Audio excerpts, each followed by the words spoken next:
Okay, good evening. I wanted to share a concept with you about masculine and feminine energy.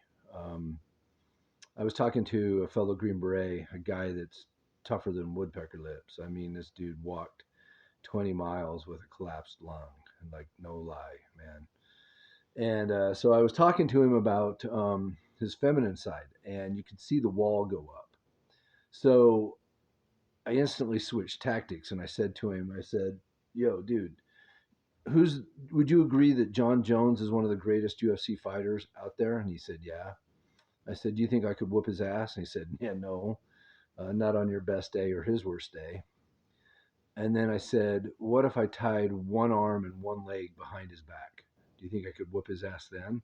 He said, "Yeah, probably." I said, "Yeah, I'd agree." I said, "And that's you, dude.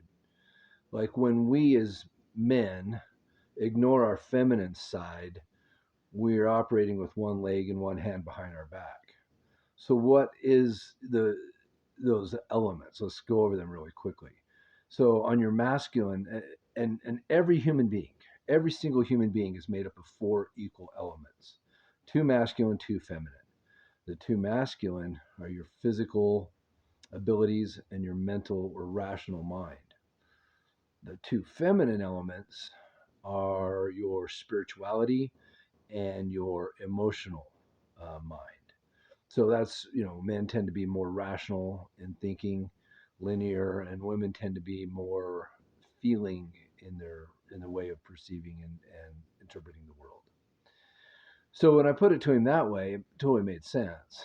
And and I guess that's what I'm one of the things that I'm trying to share today is just the idea that, like, every single one of us have four elements. And if we don't embrace all four and develop all four, we're essentially going through life with one arm and one hand, or one arm and one leg tied behind our backs. Um, Ways that we as men can embrace that. We can sing, we can dance, we can meditate, we can embrace art, we can learn to get in touch with our emotions, um, to not let them, not to stuff them down inside of us until they explode out, but to feel it, to sit with it, to experience it, to let it be a teacher for us. But regardless, either way, you have them. So the question is what are you going to do with them? And do you want to go through life um, at half strength, really? That's the question.